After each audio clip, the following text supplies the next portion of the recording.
மாநில பொதுச் செயலாளர் திரு நெல்லை ஜீவா அவர்களே,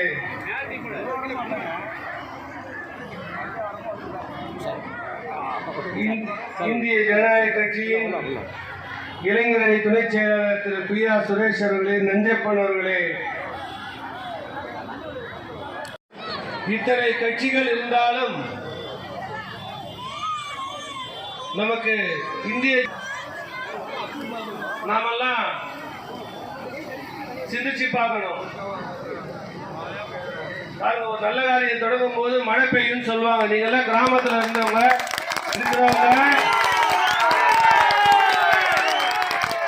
நாம கொள்கை இந்த 2024 பாராளுமன்ற பொதுக்கூட்டம், அதாவது பாராளுமன்ற கூட்டத்துக்கு ஒரு அடித்தளமாக இந்த ஊர்ல முதல்ல பப்ளிக்க சந்திக்க வந்திருக்கோம். பாருங்க, இயற்கையே உங்களை ஆசீர்வாதம் பண்ணுது. யாரும் இந்த சேரை பார்த்து முடிவு பண்ணக்கூடாது. நாம எல்லாரும் பாருங்க, அங்கங்க சைட்ல எங்க இடம் கிடைக்குதோ மழைக்காக ஒதுங்கிருக்கீங்க. நீங்க பாத்தீங்கன்னா ஐயா தொடங்கும் போது உள்நோக்கம் கொண்டு எதையாவது எடுத்துக்கொள்ள வேண்டும்,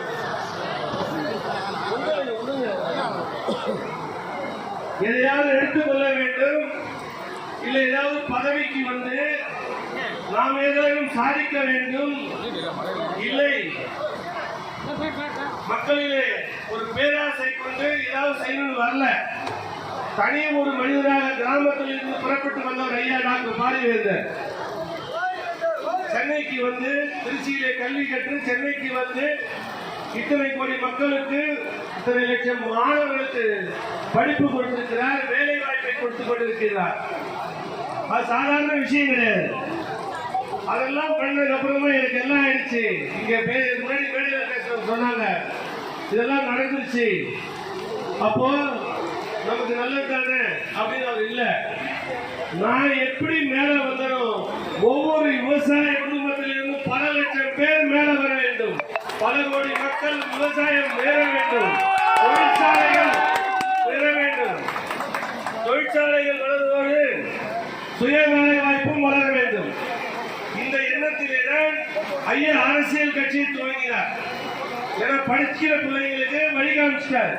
எத்தனையோ லட்சம் பேர் இன்னைக்கு எஸ்ஆர்எம்ல படிச்சுட்டு மேடங்களை சொல்லுங்கள், எங்க போனாலும் ஐயாவை சேர்ந்தவர்கள் இருப்பாங்க. அது மட்டும் போராட அவருக்கு. அவரை பொறுத்த வரைக்கும் இங்க கண்டிப்பாக சொல்லுவாங்க, ஊர்ல வானுயிர வரப்புயிர எல்லாம் உயரட்டுவாங்க. அது மாதிரி தான் உயர்ந்தால் பத்தாது, இந்த மக்கள் உயர வேண்டும், இந்த மண்ணுக்கு நல்லது நடக்க வேண்டும், விவசாயம் பெருக வேண்டும். உங்களுக்கு அதாவது இலவசத்தை முதல்ல ஐயா பற்றி சொன்னாங்க. இலவசத்தை தவிர்ப்போம் சொன்னதை மாத்தி சொல்றாங்க. இலவசம் தவிர்ப்போம் சொன்னா என்னன்னு யோசிக்கணும். நம்ம அது என்னன்னு பாத்தீங்கன்னா, ஐயா அவர்கள் இலவசம் தேவையற்ற நிலையை உங்களுக்கு உண்டாக்குவார். அதான் உண்மை. இலவசத்தை நமக்கு தேவை, நீ தான் எனக்கு இலவசம் இருக்கிறது, எனக்கு தேவையான பொருட்களை நான் வாங்கிக்குவேன், எதுவுமே வேணாம். நமக்கு தேவை என்பதை நம்மளுடைய காசு உழைப்பு தந்த ஊதியத்தையோ அந்த நமக்கு ஒரு மரியாதையை கொடுத்துட்டா அது நமக்கு தேவையில்லை. எதுக்கு நமக்கு அடுத்தவங்க காசு? நமக்கு அந்த மாதிரி ஒரு எண்ணம் தேவையில்லை. உங்களுக்கு தேவை, மருத்துவமனைக்கு போறீங்க, இலவச மருத்துவம்னு போறீங்க, அங்க போனா யாரோ ஒருத்தர் உட்கார்ந்து இருப்பாரு, அவர் சரியா பண்ணுவாரா பண்ண மாட்டாரா, டாக்டர் ஆபரேஷன் கரெக்டான ஆளா அப்படின்னு யோசிச்சு பாத்தீங்கன்னா, சிந்திச்சு பார்க்கணும். நீங்க அவருக்கு வரும்போது அவருங்க எந்த மாதிரியான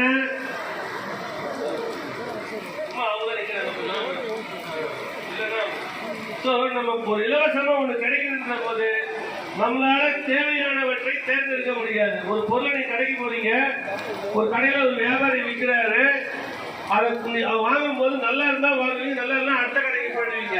அதை தேர்ந்தெடுக்கக்கூடிய தகுதி உங்களுக்கு இருக்கு.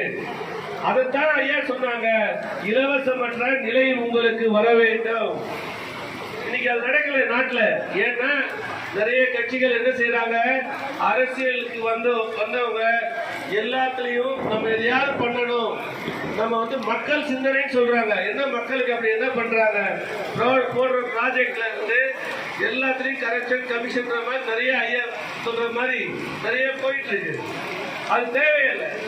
நம்ம வந்து அதுக்காக அவங்க போய் நம்ம திட்டிட்டு இருக்க முடியாது. நான் என்ன சொல்றேன்னா, ஐயா அது இல்லாம இந்த காட்டுப்புதூர் பகுதியில ஐயாவுக்கு அதிக ஓட்ட வித்தியாசம் காட்சி கொடுத்துன்னு சொன்னாங்க. அதே மாதிரி இன்னைக்கு ஐயா இந்த பாராளுமன்ற தொகுதியில இருக்காங்க. பாராளுமன்ற தொகுதியில எந்த ஒரு 5 நயா பைசா கூட இன்னைக்கு இந்த பாராளுமன்ற தொகுதிக்கு வந்த பைசால இருந்து ஒரு பைசா கூட ஐயா தொட்டதில்லை. அது மட்டும் இல்லாம இன்னைக்கு 1200 பேருக்கு இங்க வந்து கல்வி கொடுத்திருக்கிறாரு. இந்த தொகுதிக்கு தேவையான எல்லா நல்லதையும் பண்ணி கொடுத்திருக்கிறாரு. அது சாதாரண விஷயம் கிடையாது. நிறைய பேர் பாத்தீங்கன்னா இப்ப எம்பி எம்எல்ஏ என்ன ஆயிடுச்சுன்னா, ஏதோ ஒரு தொழில் தொடங்குற மாதிரி, ஒரு கடை வியாபாரம் தொடங்குற மாதிரி, ஒரு தொழிற்சாலை தொடங்குற மாதிரி, நான் 100 கோடி போட்டிருக்கிறேன், இதுக்கு 80 கோடி போட்டிருக்கிறேன், 30 கோடி போட்டிருக்கிறேன், இதெல்லாம் நான் 5 வருஷம் தாண்டி இருந்துக்கிறேன், இன்னொரு 5 வருஷம் தேவையான சம்பாதிக்க போறேன், அதெல்லாம் சேர்த்து வச்சு அவங்க வந்து சம்பாதிக்கிறதுக்கான ஒரு இடமா தான் வந்து அரசியலை வச்சுட்டு இருக்காங்க. ஐயாவை பொறுத்த வரைக்கும் ஒரு காசு இல்ல அரசியலை காட்டணுன்றதுதான் இந்திய ஜனநாயக கட்சியின் நோக்கம். அவங்களுக்கு பாத்தீங்கன்னா என்னைக்குமே சொல்றாங்க, அரசியலுக்கு வர்றவங்க எந்த எதிர்பார்ப்பும் இருக்கக்கூடாது. உங்கள் குடும்பத்தை பார்த்துவிட்டு உங்கள் குடும்பத்தில் நல்லபடியா வேலை வாய்ப்போ, அவங்களுக்கு தேவையான விவசாயமோ, ஒரு கடை கட்டியோ, ஒரு சொந்த வீடு பண்ணிட்டு ஒரு அடையாளத்துக்கு யாரு பாரிவேந்தர் யாரு, அவர் எத்தனையோ ஸ்கூல் வச்சிருந்தாலும் ஏழைகளோட இன்னைக்கு ஒன்று இருக்காருல்ல, அதுதான் அவங்க அடையாளம். அவர் அந்த பேருக்கு தான் ஆசைப்படுறாரு, நல்ல பேருக்கு மட்டும்தான் ஆசைப்படுறாரு. அந்த மாதிரிதான் இந்திய ஜனநாயக கட்சியில தேர்ந்தெடுக்கக்கூடிய இளைஞர்கள் அனைவரும் அப்படிதான் தேர்ந்தெடுக்காங்க. இங்க நீங்க மற்ற கட்சியில கூட்டம் நடத்துனாங்கன்னா எல்லாத்தையும் வசூல் பண்ணுவாங்க, இல்லைன்னா அவங்களுக்கு வந்து மற்றவங்க பைசால கான்ட்ராக்ட் பைசால வரும், கான்ட்ராக்ட் எடுக்க போகிற காரணத்தினால அவங்க செலவு பண்ணிட்டு அப்புறம் எடுத்துக்கலாம் இருப்பாங்க. இந்திய ஜனநாயக கட்சியில் இருக்கிற ஒவ்வொரு நிர்வாகிகளும் ஒரு உறுப்பினரும் கட்சியின் பைசாவையும் மக்களோட பைசாவும் சொந்த உழைப்புல சொந்த மாதிரி அவங்க பண்றாங்க. உங்களுடைய ஆதரவு மட்டும்தான் தேவை, உங்கள்கிட்ட காசுக்காக வரமாட்டாங்க. ஐயா வளர்த்துருக்க எப்பவுமே ஐயாவோட என்னன்னா மக்களுக்கு எப்ப என்ன சொன்னாரு, ஆனந்த சொன்னாரு, எனக்கு எப்பவுமே நினைச்சிட்டு இருப்பேன். ஐயா பாத்தீங்கன்னா இன்னைக்கும் அவர் வந்து இந்த பாராளுமன்ற தொகுதிக்கு நான் என்ன செய்யணும், எப்படி செய்யணும், அவங்க என்ன பண்ணணும், ஏதாவது எவ்வளவு பண்ண முடியும், அரசாங்கம் கொடுத்த நிதியில இருந்து எவ்வளவு பண்ணணும், அதை தவிர நம்ம ஏதாவது கொஞ்சம் கான்ட்ரிபியூட் பண்ணலாமான்னு சொல்லி ஐயா எப்பவுமே பண்ணிட்டு இருப்பாங்க. அதே மாதிரி இந்திய ஜனநாயக கட்சி பொறுத்த வரைக்கும் நாளைக்கு வந்தாதான், இன்னைக்கு பாருங்க எந்த கட்சிகளா இருக்கட்டும், எத்தனை பேர் என்ன இருந்தாலும் பாருங்க எப்படி ஸ்பிட்டா இருக்கு பாருங்க. அண்ணாடிஎம்கேவா இருக்கட்டும், இன்னைக்கு நிறைய கட்சிகள் எப்படி பிரச்சனைகள் இருக்குன்னு பாருங்க. இன்னைக்கு நாளைக்கு தமிழகம் வளமாக இருக்க வேண்டும் என்றால், நீங்கள்லாம் நல்லா இருக்கணும்னா, விவசாயம் பெருக வேண்டும் என்றால், தொழிற்சாலை வளர வேண்டும் என்றால், சுய தொழில் வளர்பவர்கள் உயர வேண்டும் என்றால், இந்திய ஜனநாயக கட்சியை தமிழகம் அல்ல உலகம் ஆதரிக்க வேண்டும் என்று சொல்லி இந்த மழையிலே இவ்வளவு பொறுமையோடு என்னோட